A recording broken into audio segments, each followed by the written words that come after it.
Welcome back to Africa Science Focus, the science and development show from SciDevNet and Ogechi Kianyawa. In this episode, we're exploring Africa's ocean ecosystems, why they matter, how they support millions of livelihoods, and what's threatening their survival.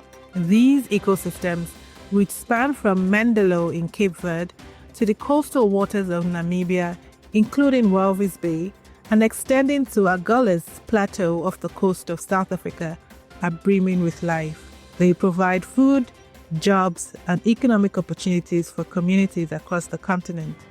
The global ocean economy is valued at around $1.5 trillion every year, according to the United Nations Economic Commission for Africa. In Eastern Africa, ocean resources contribute well over $10 billion annually to national economies, supporting industries like fishing, tourism, and maritime trade. But despite their enormous value, Africa's oceans are under threat. Inadequate funding for conservation, illegal and unregulated fishing, and plastic pollution are taking a toll on marine life and coastal communities. Take plastic pollution, for example. The World Bank estimates that in West Africa, the cost of damage caused by marine plastic waste is staggering, ranging from $10,000 to $33,000 per ton.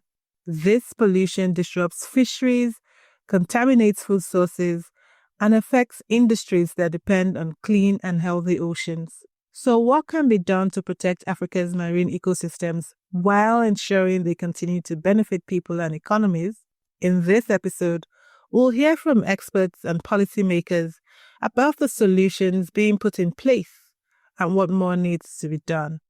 Our reporter, Michael Kaloki, speaks with African researchers who have written extensively on this topic. They share innovative solutions that could make all the difference. We're going over to him to see what is discovered. Next, I'll be speaking to Juliet Koudonu. Juliet is a marine biologist. She's also a principal research assistant at the University of Cape Coast in Ghana and also a PhD student at the University of Ghana. Juliet, how significant are oceans and the ecosystems within them to the livelihoods of those in Ghana and the rest of the continent? So we know from our basic knowledge that water covers about 70% of the planet, where we have the land covering about 30%. So water plays a very major role in the lives of the people in this continent or in this world. So we have a lot of people who depend on these oceans or on these waters as their source of livelihood. So globally, we find out that about 16% of animal protein is gotten from our waters. So it means that the water is very important. Now, when you come to Ghana, we have about 20% of the labor force who actually gets their source of livelihood from the water that is around the country, which is called the Gulf of Guinea. So it plays a very major role when it comes to a source of protein, as in food for people, also a source of livelihood, as in those who are employed, who go for fishing. That is the first part. And those who also process the fish, those who also sell the fish in the market. So there's a long value chain that this ocean provides for people who are found in this continent or are found in this part of the world, in Ghana here, and it's providing a source of income for all of them. Thank you for that, Juliet. Now, you have carried out research into how to better conserve fish species in the ocean in Ghana. Could you tell me a bit about your research as well as your findings? So I consider myself as an emerging fish geneticist. So I look at the DNA or the genetic makeup of the fish, which will inform conservation purposes or conservation management practices. So my work is still at the early stages, but what I can say about my research is that we can see that sometimes when you go to these water bodies, you go to these ecosystems, you go to these rivers or lakes or the ocean, and you try to interact with the indigenes in those communities, like the fishermen or those who process the fish, you try to ask them questions about what is happening on the ground. They tell you, oh, some 5 years ago, 10 years ago, we used to get a lot of fish, but now we don't. That is the first thing. Then secondly, they go like, there's this specific type of fish that we are not getting anymore. Others are coming, but we are not getting. So what is happening? So that is what I'm basically looking at. Someone will look at the climate change aspect, but I'm looking at what is happening in the ocean when it comes to the specific type of fish that is available. Maybe there's change in temperature, that's climate change. Maybe there's these illegal or forms of fishing or methods that are not helping the fish to be able to survive. Or there can also be inbreeding. So in such that the fish cross each other. So the progeny or the individuals that comes from that generation are not the same as the mother generation. So that's why they can report that we were getting this type of fish, but we are not getting them anymore. So they can be there, but they can be in a different form. Then my work also looks at the fact that sometimes you look at the morphology, that is the physical appearance of the fish, and you say fish A and fish B and fish C are the same. So I'm yet to determine whether indeed they are the same genetically. Because sometimes they may have the same appearance because they find themselves in the same ecosystem or the same environment, but genetically they cannot be the same. So that if we are going into aquaculture practices, we would know which type of species that we can take to cross the same type so that we can conserve our wild or exotic species so that we don't have any form of inbreeding occurring in our ecosystem. So this is a summary of what I've been doing, and I'm hoping to analyze more samples and come up with more findings to be able to help to conserve our fish species in our ocean. Thank you, Juliet. What is the possible role of government in assisting researchers such as yourself? Yes, the government needs to play much more important role, because when you look at our national policies, we have policies that have been put in place, or policies that have been written down to be able to curb the issues that we are encountering in our various ecosystems. But how to be able to implement the policies is what is lacking. So that what the government can do is to invest more as funding, and to what I would say is, if possible, there are so many research institutes in Ghana in various areas, but we don't have a specific institute that tackles the fishery aspect of the nation. So if there could be a point whereby we can have a research institute solely for the fishery, where they do stock assessments, they do fish ecology, fish morphology, everything about fish, up to fish genetics, so that every data that is gotten from there can then be pushed into the fishery management practices, or can be pushed into the national policy to be able to meet the targets that have been set. Juliet raised key concerns about the extinction of certain ocean animals and discussed the crucial role of research in their conservation. She also stressed that strong legislation is essential for protecting coastal ecosystems.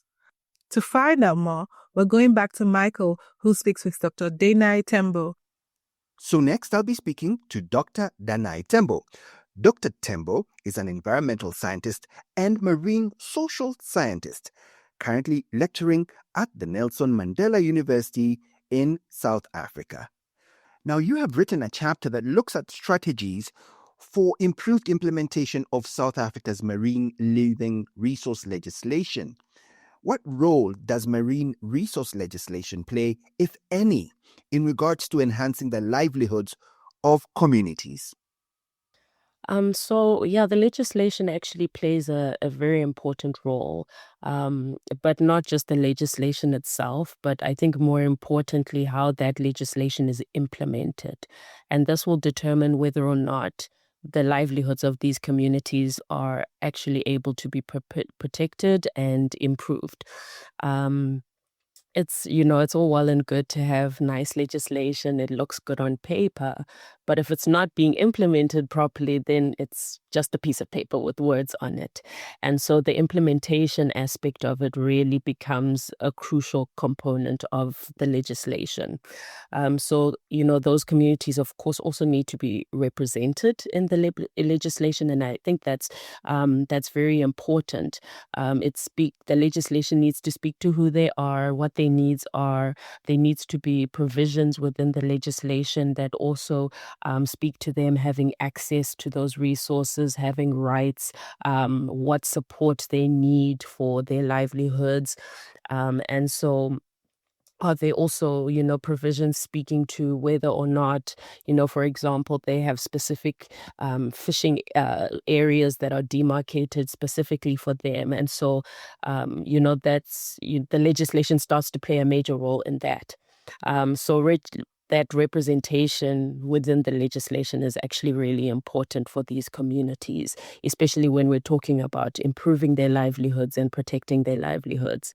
Thank you, Dr. Tembo. So basically, what you said there, from what I understood, in a way, is that it is important for communities to play a role in structuring the legislation in their countries that governs the oceans that are around them.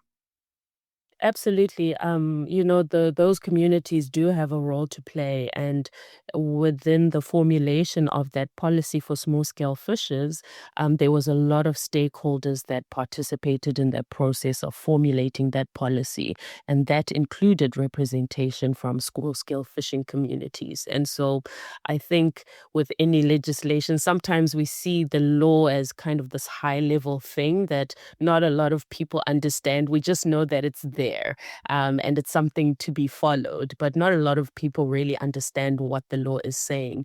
And so, when those that are impacted by the law get to have some sort of voice in the formulation of that law, I think then it can be a lot more effective. I mean, I'm not a lawyer, and so maybe, a lawyer might disagree with me, but I think it's really important for those communities, as you said, to have a voice in being able to contribute to the formulation of those policies and laws. Thank you. Now, from your perspective, is there adequate marine resource legislation on the continent? And also, Dr. Tembo, are there examples of any countries on the continent that have what you would call as maybe good governance structures regarding their marine environments? Another good question. I think for our continent, I don't think the issue is so much whether or not we have the adequate legislation, because I think you can go to any coastal nation across the continent and they have at least one piece of legislation that speaks to how they govern the ocean space that is under their jurisdiction. And so, as I mentioned earlier, I think the big thing becomes how that legislation is implemented. And that will also speak to what you've mentioned about, governance structures. And so the legislation is going to determine what kind of structures are in place to ensure that the ocean is, being utilized well, coastal communities are considered and their needs are met.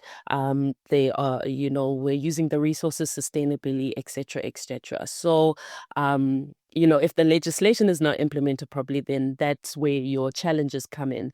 I think our coastal nations still have a way to go. That might be a controversial statement, but I think we still have a way to go on our continent in ensuring that we have these good, strong governance structures that manage the marine environment in a way that ensures that, resources are being used sustainably, while still making sure that livelihoods are protected. I think there's still some work for us to do, because unfortunately we are still seeing situations where our waters are being overexploited by foreign fishing vessels. And at the same time, these coastal communities are still stuck in the cycle of poverty and marginalization.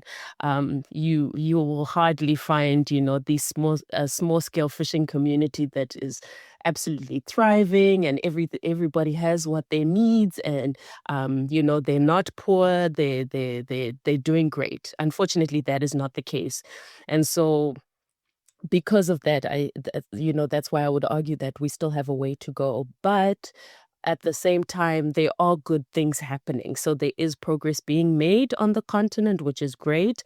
I can give two examples. I know in Ghana, one of the things that they did a few years ago was there's this recognition of the customary law of the coastal communities. And so that is something that is recognized. The only thing there's just needs, to bridge that gap between the recognition of that law as an important component of the law of the country, and ensuring that customary law then becomes incorporated into the system of ocean governance. But, that is a big deal, that there's this formal recognition of the customary law, especially as it speaks to small-scale fishing communities. In South Africa, there is quite a push for the recognition of indigenous knowledge. We have a lot of communities, as I mentioned before, and they really have different ways of knowing and doing. And those ways and that understanding that they have, it may not be packaged in the scientific language that some of us understand, but it is very valuable and important knowledge. And I think there's starting to be more of a push for taking up that knowledge into, management practices for the ocean, and also how we overall govern the ocean space, because they have this understanding that spans generation. These fishers have been doing this for many generations, and they understand all of the changes we are starting to see in the ocean, especially with the impacts of climate change. And so being able to draw on this knowledge is really important, and being able to incorporate it in these management practices that we have, these high level, government decisions that are being made, I think is very important. Thank you. Now, how significant, Dr. Tembo, is this dissemination of marine resource legislation to communities in regards to enhancing the livelihoods of the members of those communities? I think it's really important for the communities to be able to, have access and understanding of the legislation. So the dissemination becomes an important, a key aspect, because it speaks to the rights and access that they have as communities. That's what, will be contained within the legislation. So I think the dissemination aspect becomes important in being able to empower these communities, helping them to, start to take an active role in ensuring that the decisions that are being made, because ultimately these decisions that are being made are going to have a direct impact on them.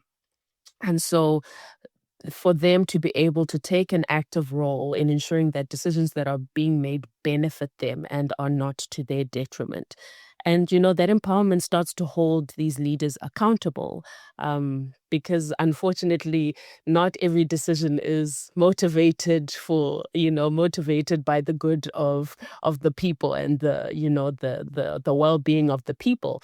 And we see that across the continent. And so being able to empower them to know what the law says, how it benefits them, what their rights are, what it looks like in practice, I think becomes a very important an important aspect. And also, holding these leaders accountable, I think, is very important.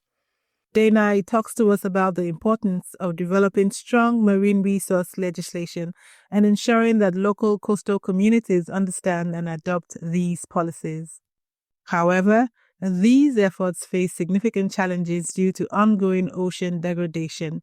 To shed more light on this critical issue, we turn to Shehu Akintola, a professor in the Department of Fisheries at the Lagos State University in Nigeria.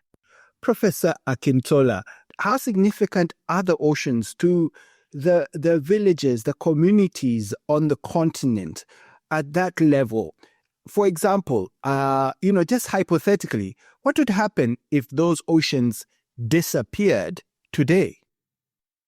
Good question, Mike, and that's a brilliant one. And I will look at it from my field experience. There are communities that are being submerged by the ocean.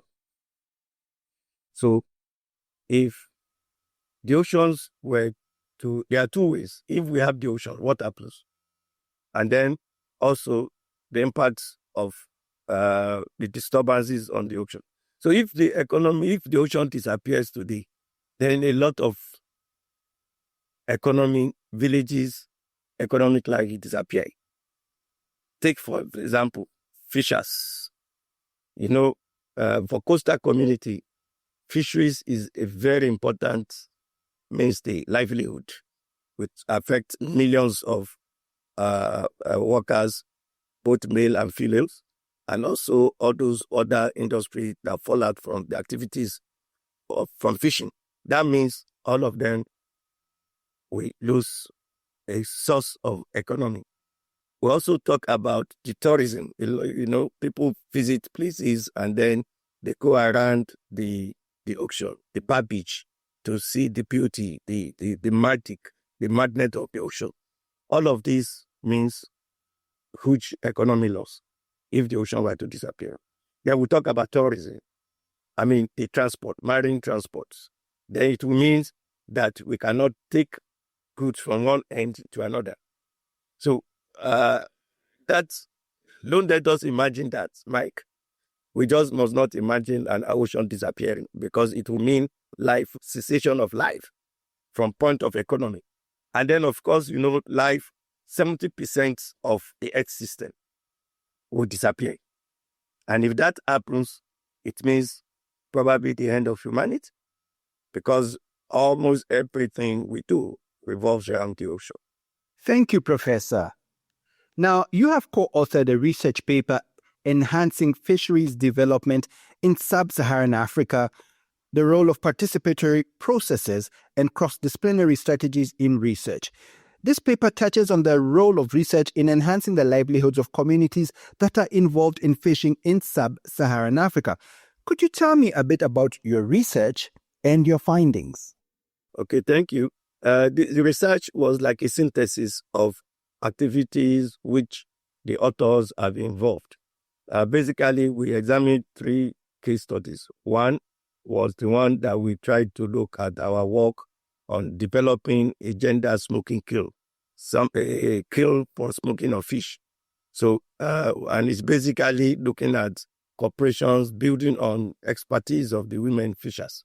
And then the other one is the work we did a stakeholders meeting at the Lagos State University, sometimes in 2022, where we tried to build on awareness among stakeholders on what is called the voluntary guideline for securing small-scale, sustainable small-scale fisheries, otherwise known as the SSF guidelines. So the essence of that workshop was to bring awareness, because you cannot implement if the people who are the direct benefits or who are actors, government, researchers, fishers, youth, and the rest of them. We brought them together.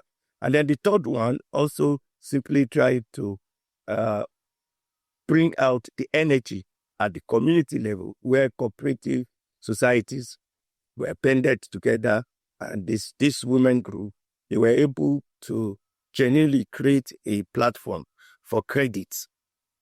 So, it's a common thing in Nigeria, they call it usus, where people come together, contribute, and then they manage their loans in order to sustain their business. At this time, it is the fishery smoking business the women web. So these are the three funded projects which we try to synthesize in that paper. But the highlight of that paper is to bring to fore the need to approach scholarship from the base, from the bottom, from interaction with the key stakeholders, interactive and participatory approach.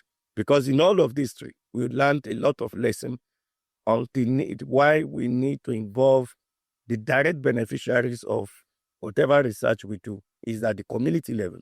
So it helps us strengthen that in that paper, that there's a lot of resilience which can be tapped in to develop research into meaningful on-the-ground impacts, and which can be scaled up to national, regional, and global level. So these were the highlight of that paper.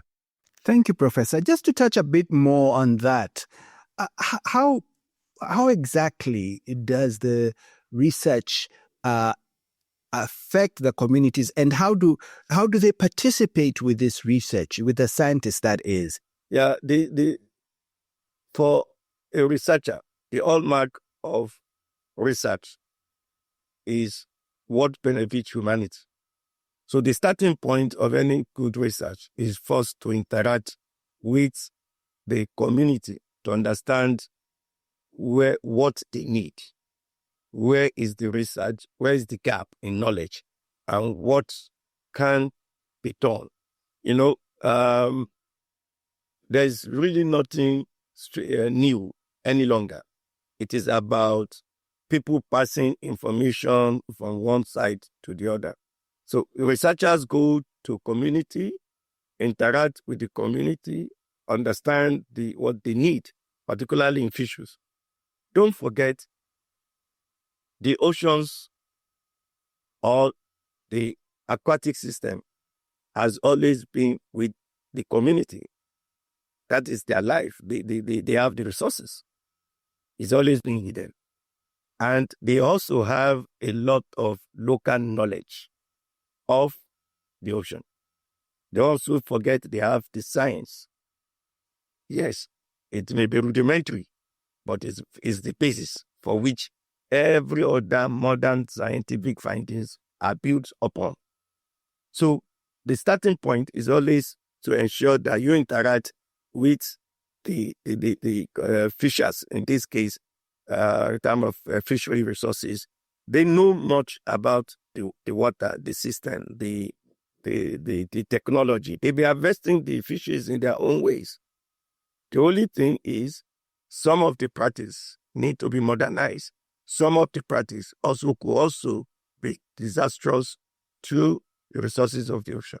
So we then bring our knowledge to have what is called eco-produced knowledge, where the strengths of the local community in terms of knowledge base is added to the strengths of scientists community in terms of we have a tool, for example, to predict the predictions of what will happen in years to come, which the local people may not have that kind of sophistication. So when you had this knowledge, plus scientific knowledge, then it enhances a better understanding of how we can sustainably use these resources. That's all from us at Africa Science Focus today. If you want to find out more, head to the SciDevNet website. That's www.scidev.net. Today's show was produced by Alice Hurst, with editing by Titilokwe Fadare and Ogechi Kianyawo. Reporting was done by Michael Kaloki. I'm Ogechi Kianyawo. Until next time, it's goodbye.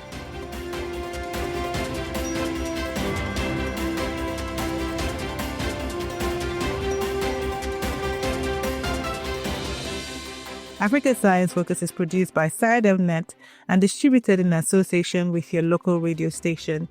This podcast was supported by the Science Granting Council's initiative, which aims to strengthen the institutional capacities of 18 public science funding agencies in sub-Saharan Africa.